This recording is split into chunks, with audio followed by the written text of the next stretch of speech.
this is striking close to home for Fox and Friends weekend co-host Will Cain. He's got friends and family on Maui, and he joins us right now with an update.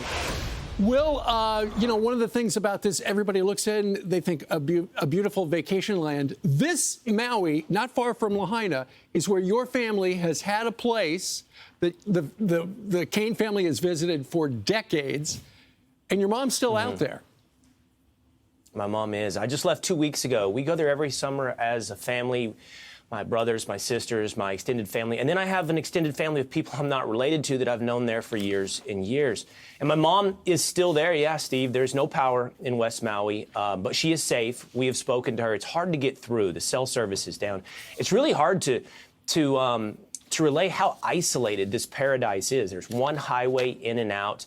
And if you cut off communication, you're really down to word of mouth. My mom and her husband are there, and they said they would go to the car. They've been going to the car and listening to the radio for updates. It's almost as though we, thousands of miles away, have more information about what's happened 2 miles away from them than those who are so close to a disaster. But they're safe, and the plan is to evacuate them Saturday, Steve.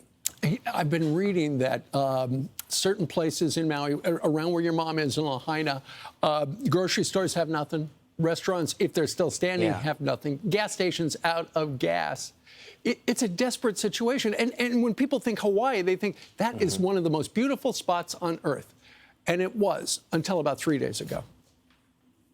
It still is. I will say that. If you've ever watched the sunset between Molokai and Lanai, somewhere on the side of West Maui, it truly is paradise. But what's been lost, Steve, is, of course, an incalculable human toll. It's the lives, and that's the point and the focus. That number you shared a moment ago is still 1,000 missing. My friend, as I mentioned, I've extended friends and family, some who have moved there full time. One of them runs the Gemini charter boats. He was on Jesse Waters last night, Sands Dyer, and he said all night long it's sirens, police, and ambulance, and they're still, I think, trying to account for people and find bodies. But what's also lost, Steve, is this isn't just, you know, your random generic tourist town. This is a town, like I've tried to relay it, it's very central to the American story. It was the capital, Lahaina was the capital of the Kingdom of Hawaii.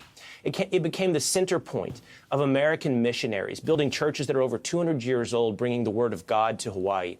And then it became the global whaling center where drunk sailors would stumble into town and into old bars. It was beautiful. It was historic. There was Front Street. And every report is, that's all gone, Steve. That's the part that's been lost. I don't know how we recover that story, that history, that identity. That's right, because Lahaina, just a series of small wooden buildings, the whole town. And it is, for the most part, all gone. Will, it's kind of this a personal question, but, you know, you're a news guy. Yeah. You're watching the news, but your mom's there. She's got to be terrified. Yeah.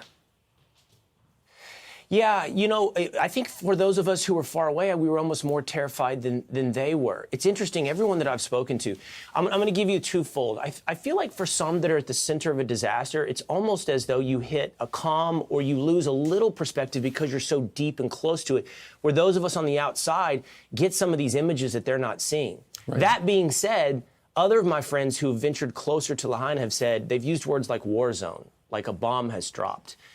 You know, she has been calm, and I appreciate that about my mother, almost too calm. I have implored upon her, Steve, don't be the person on your roof in a hurricane. Let's get out of there. It's not going to get better if there's no power. As you mentioned, soon there will be no food. Yeah. And she's leaving soon, right? Yes, tomorrow. Good. She's leaving tomorrow. Yeah, you know, I try to provide context. I'll tell you one more quick note, Steve. People have talked about what started this, and there's non-native grasses. I've watched this over my life in Hawaii in the decades. It used to be the home to sugarcane or pineapple plantations. That's largely left Hawaii. And what's been left in its wake, if you've been there, up on the hillsides you can see, is nothing but dry grass. Right. I don't know what started this, but you could see how this area, Lahaina, by the way, in Hawaiian means relentless sun. You could see how this area, which is just no longer home to these crops, could get dried out and just become, as you mentioned, a tinderbox when you have a town that is basically wood like Lahaina. Yeah. All right. And Will, you suggested people who would like to help. There is a GoFundMe page. It's GoFundMe.com/ help the people of Maui with, as you can see right there, dashes between These are. Yeah, and I want to help, and I'm going to do my best to make sure this goes directly to local families and help guide this. These are my friends, the family of Wayne Dyer, the self-help author who many of them live in Hawaii, have grown up there with me. And we're going to make sure this gets directly to people on the ground, local families who live there year-round. We're going to do our best, Steve, to help. Well, if you're keeping an eye on it, that's enough for a lot of people. Will, thank you very much. We'll see you tomorrow on the show. Thank you so much, Steve. All right. God bless your mom and everybody else. All right.